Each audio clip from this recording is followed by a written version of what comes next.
Early morning in Chantpur feels magical today.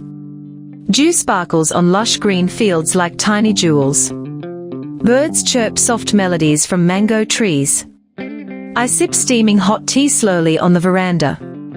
Sun climbs up, painting sky in pink and gold hues.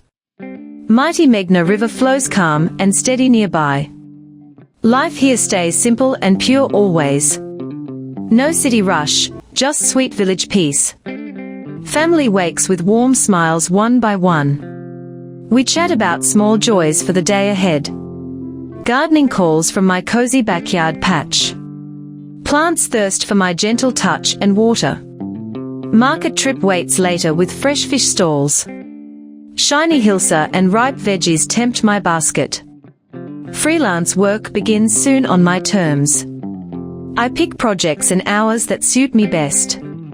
Happiness blooms steady like my marigold flowers.